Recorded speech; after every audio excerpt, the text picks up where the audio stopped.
Good morning दोस्तों, मैं हूं आपका दोस्त संदीप सैनी और आप देख रहे हो इंडस्ट्रियल एक्सपर्ट। दोस्तों, आपने इंडस्ट्री में बहुत से इलेक्ट्रिकल और इलेक्ट्रॉनिक्स प्रोडक्ट्स के ऊपर देखा होगा यूएल और यूआर का मार्क, लेकिन कभी भी इस चीज़ पे ध्यान नहीं दिया होगा कि ये यूएल और यूआर का मार्क हमारे लिए क्यों ज़रूरी है। तो दोस्तों, आज हम इसी टॉपिक को कवर करेंगे, यूएल और यूआर का मार्क कौन कौन से प्रोडक्ट पर कैसे मिलता है। दोस्तों, वीडियो स्टार्ट करने से पहले मैं आपको ये बात बता दूं कि ये वीडियो हर किसी के लिए बहुत ज़रूरी है, चाहे वो कोई स्टूडेंट हो, चाहे कोई वो प्रोफेसर हो, चाहे कोई वो एम्प्लॉय हो, चाहे उसी फैक्ट्री का कोई ओनर हो। अगर आप कोई सेल्समैन हो तो आपके लिए ये बहुत ज़रूरी वीडियो होने वाली है और इसको प्लीज़ आप स्किप मत करना, क्योंकि अगर आप एक सेल्समैन हो और किसी कंपनी में अपनी सर्विस प्रोवाइड कर रहे हो टेक्निकली, या फिर किसी तरीके की कंसल्टेंसी प्रोवाइड कर रहे हो, तो उस कस्टमर को आपके ऊपर ट्रस्ट तभी होगा अगर आप टेक्निकली स्ट्रॉन्ग होगे। फॉर एग्जांपल, कोई कस्टमर आपसे कोई प्रोडक्ट लेना चाहता है, वो प्रोडक्ट कोई भी इलेक्ट्रिकल प्रोडक्ट हो सकता है, जैसे कि SMP switch mode power supply. Customer आपको बोलेगा सर मुझे 12 वोल्ट 10 एम्पेयर की एक SMP चाहिए, तो आप उसको प्राइस बताते हो 2500 2500 रुपया, और अगर वो आपको कहता है सर मुझे तो ये 1200 रुपये में बाहर मिल रही है, तो आपके लिए बहुत डिफिकल्ट होता है उसको एक्सप्लेन करना भी मेरी जो सप्लाई है वो इतनी महंगी क्यों है और 2500 रुपये में क्या क्या उसमें बेनिफिट आपको मिलेंगे।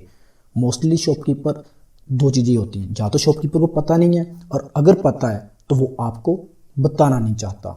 मैं मानता हूँ ये बहुत डिफ़िकल्ट टास्क है एक वेंडर को किसी कस्टमर को समझाना भी ये 1200 रुपये की सप्लाई में तुम्हें क्या नुकसान हो रहा है, 2500 में क्या फ़ायदा हो रहा है।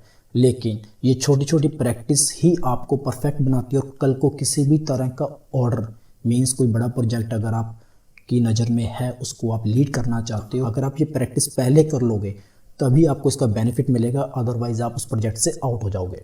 दोस्तों, इस वीडियो में हम कवर करेंगे यूएल एंड यूआर है क्या और इसका काम क्या है। सेकंड पॉइंट, इसमें हम कवर करेंगे यूएल की हिस्ट्री क्या है। थर्ड पॉइंट, वो कौन कौन से प्रोडक्ट्स हैं जिनके ऊपर हमें यूएल या फिर यूआर का मार्क देखने को मिलता है, यूएल और यूआर के बेनिफिट क्या हैं। और फिफ्थ पॉइंट, यूएल और यूआर का मार्क लेने के बाद हमारे प्रोडक्ट की कॉस्टिंग में कोई इफेक्ट पड़ता है या नहीं। तो चलिए दोस्तों, अभी हम फोकस करते हैं फिलहाल अपने current topic UL versus UR पे। दोस्तों, हमारा पहला पॉइंट है व्हाट इज यूएल। यूएल क्या है और इसके क्या क्या काम है। दोस्तों, यूएल एक ग्लोबल सेफ्टी सर्टिफिकेशन कंपनी है जो लीगली यूएस फेडरल एजेंसी जिसका नाम है occupation safety health administration OSHA OSHA, मतलब यूएल ओशा से सेफ्टी टेस्टिंग करने के लिए अप्रूव्ड है। दोस्तों, यूएल का काम क्या है। कोई भी दुनिया की कंपनी जो अपना प्रोडक्ट इलेक्ट्रिकल और इलेक्ट्रॉनिक्स अमेरिका और कनाडा में बेचना चाहती है, उसे पहले ये टेस्ट क्लियर करने पड़ेंगे। मींस यूएल की सर्टिफिकेशन उसके पास होगी तभी वो अमेरिका या फिर कनाडा में अपना प्रोडक्ट सेल आउट कर सकता है। इसका बेनिफिट दूसरी कंट्रीज़ को भी है, लेकिन अमेरिका में और कनाडा में अगर आपको अपना प्रोडक्ट बेचना है तो आपको इसका सर्टिफिकेशन तो लेना ही पड़ेगा। यूएल हमें ये इंश्योर करती है अगर ये प्रोडक्ट इंडस्ट्री में यूज़ होगा और उसके ऊपर यूएल का मार्क लगा होगा तो किसी भी तरह की आग लगने का कोई चांसेस नहीं है, और किसी भी तरह की कोई ह्यूमन बॉडी को शॉक लगने के चांसेस भी बिल्कुल आपको नहीं मिलेंगे। यूएल हमें इंश्योर करती है अगर किसी प्रोडक्ट के ऊपर यूएल का मार्क लगा होगा तो वो इंडस्ट्री के लिए सूटेबल है, उसमें किसी भी तरह का कोई खतरा नहीं है किसी आग लगने का या फिर किसी ह्यूमन बॉडी को शॉक लगने का। क्योंकि मोस्टली आपने इंडस्ट्री में देखा होगा, बहुत सारी इंडस्ट्री में जितनी भी मिसहैपनिंग्स होती हैं उसमें मोस्टली यही बात आती है भी ये जो मिसहैपनिंग हुई है ये शॉर्ट सर्किट के कारण हुई है। तो कहने का मतलब है अगर आप किसी प्रोडक्ट के ऊपर यूएल का मार्क देखो तो आपको डरने की बिल्कुल भी ज़रूरत नहीं है, क्योंकि ये ऑलरेडी टेस्ट होकर आया हुआ है और इसमें आपको किसी भी तरह की फायर का रिस्क नहीं है और ना ही किसी ह्यूमन बॉडी को शॉक लगने का इसमें कोई चांस है। इसे आप बिना किसी टेंशन के किसी भी इंडस्ट्री, किसी भी फैक्ट्री, किसी भी मॉल, किसी भी होटल या फिर किसी भी तरह की बिल्डिंग में इंस्टॉल कर सकते हो। दोस्तों, आपको एक बात और बता दूं, मार्केट में आपको दोनों तरह के प्रोडक्ट मिलेंगे, यूएल मार्क भी और जिनके ऊपर यूएल का मार्क नहीं लगा वो भी मिलेंगे। तो आपको ये बात तो समझ लग गई होगी, अगर यूएल का मार्क है इट मीन्स वो सब कुछ टेस्टिंग उसके ऊपर जो होनी चाहिए थी यूएल की तरफ से वो हो चुकी हैं। लेकिन अगर यूएल का मार्क नहीं है तो उसका सीधा सीधा मतलब है ये खतरनाक हो सकता है अगर आप इसको अपनी इंडस्ट्री में यूज़ करते हो।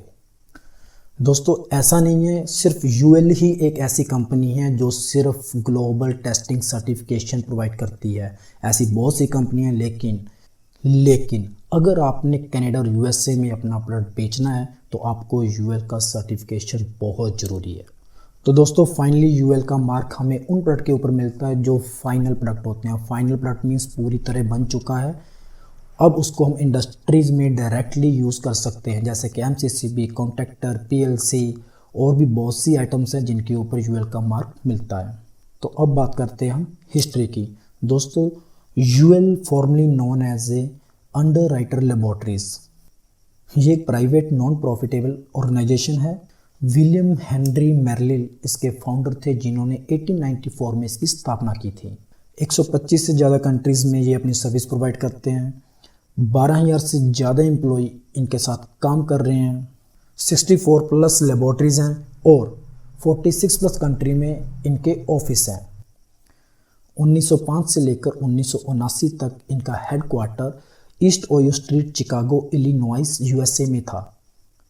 लेकिन 1979 में इन्होंने अपना headquarter North Brook, Chicago, Illinois, USA में शिफ्ट कर दिया था। दोस्तों जब यूएल स्टार्ट की गई थी तब ये एक नॉन प्रॉफिटेबल ऑर्गेनाइजेशन थी, लेकिन 1 जनवरी 2012 में इसको एक नॉन प्रॉफिट ऑर्गेनाइजेशन से फॉर प्रॉफिट ऑर्गेनाइजेशन बना दिया गया, जिसका सब्सिडरी नेम यूएल एलएलसी रखा गया, जिसकी फुल फॉर्म है underwriter laboratories limited liability corporations. और इसी के साथ वो सारा business product testing and certification का जो यूएल के अंडर था उसको टेक ओवर कर लिया गया यूएल एलएलसी के द्वारा। तो दोस्तों अभी तक आपको यूएल के बारे में सारी इन्फॉर्मेशन मिल चुकी होगी और अब हम बात करते हैं यूआर यानी कि आरयू, जिसको हम रिकॉग्नाइज कंपोनेंट भी कहते हैं। दोस्तों अगर आप किसी कंपोनेंट के ऊपर यूआर या फिर आरयू का मार्क देखते हो तो वो जो मार्क है वो भी यूएल के द्वारा ही दिया जाता है। तो अभी आपके दिमाग में ये बात आ रही होगी, अगर यूआर भी यूएल के द्वारा ही दिया जाता है, मींस यूआर का सर्टिफिकेशन यूएल ही प्रोवाइड करती है, तो यूआर को बनाने की हमें ज़रूरत क्या पड़ी।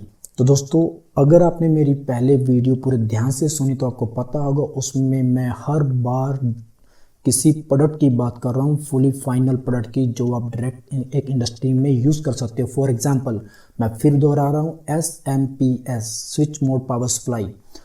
स्विच मोड पावर सप्लाई एक फाइनल प्रोडक्ट है, लेकिन जो उसमें कंपोनेंट्स लगे छोटे छोटे, जैसे कि रेजिस्टेंस, कैपेसिटेंस, कैपेसिटर, ट्रांजिस्टर या और भी बहुत से प्रोडक्ट लगे हुए हैं उसमें, जिन सभी को मिलाकर एक SMPS बनती है।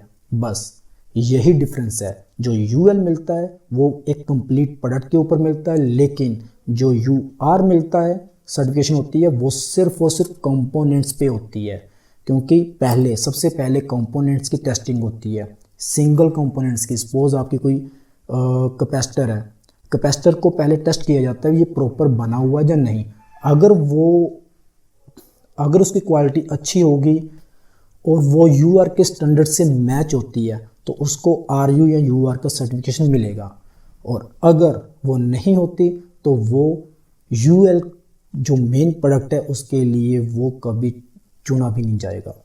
तो कहने का मतलब जो कंपोनेंट्स है उनकी टेस्टिंग अलग होती है। जब वो कंपोनेंट्स पूरे टेस्ट पास कर जाती है तो उस टेस्टेड कंपोनेंट्स को हम जिस डिवाइस में लगाते हैं फिर उसकी बाद में एक और टेस्टिंग होती है भी। उस डिवाइस में लगने के बाद कुछ ऐसे चांसेस तो नहीं है कि कल को कहीं पे फायर लग जाए या फिर किसी ह्यूमन बॉडी को शॉक लगे, उसकी फिर अलग से टेस्टिंग होती है। तो फाइनली दोस्तों आपको यूएल और यूआर सर्टिफिकेशन का मतलब अभी तक बिल्कुल क्लियर हो चुका होगा। तो अभी हम बात करते हैं यूएल और यूआर मिलने के बाद हमें कोई बेनिफिट मिलते हैं, हमें कोई बेनिफिट है इसके। दोस्तों अब तक की पूरी स्टोरी में अगर आपने देखा होगा तो टोटली बात हो रही है क्वालिटी के ऊपर। अगर प्रोडक्ट में क्वालिटी है तो वो यूएल का सर्टिफिकेशन मिल जाएगा उसको, अगर नहीं है तो नहीं।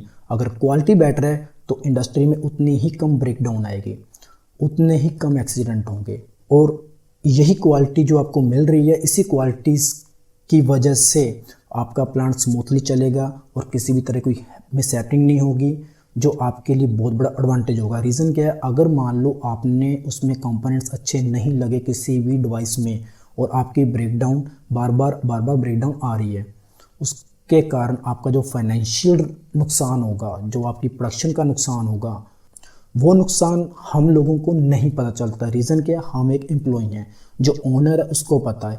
1 घंटे के लिए अगर ब्रेकडाउन आ गई तो उस 1 घंटे में कितना उसका नुकसान हो गया।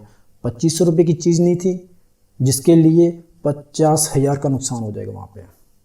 तो दोस्तों बिल्कुल कॉस्टिंग पे तो 100% फ़र्क पड़ेगा ही पड़ेगा, क्योंकि एक कंपोनेंट्स मार्केट से किसी ने ऐसे चलते फिरते उठा लिए, वो लगा कर आप SMPS बना दी या कुछ भी प्रोडक्ट बना दिया ABC। मैं तो SMPS बार बार इसलिए कह रहा हूँ क्योंकि SMPS ये जितनी भी स्टडी होगी अभी आपके अगले जितनी भी सर्टिफिकेशन की बातें होंगी या कैसे करके उसमें SMPS का बहुत बड़ा रोल रहेगा, वो भी प्रोडक्ट का रहेगा, लेकिन हम फिलहाल इसकी बात करते चलेंगे। तो कहने का मतलब ये है कि अगर आपकी प्रोडक्ट की क्वालिटी बहुत अच्छी है तो वो प्राइस भी अच्छा लेगी, प्राइस तो बढ़ेगा ही बढ़ेगा उसका, लेकिन वो प्राइस इतना इफेक्ट नहीं करता अगर आपकी ब्रेकडाउन से आप बच जाते हो तो दोस्तों मुझे उम्मीद है आपको मेरी इस एक वीडियो से UL और UR का डिफरेंस क्लियर हो गया होगा, और सेकंड हमें क्यों अच्छी कंपनी का प्रोडक्ट लेना चाहिए वो बातें भी क्लियर हो गई होंगी।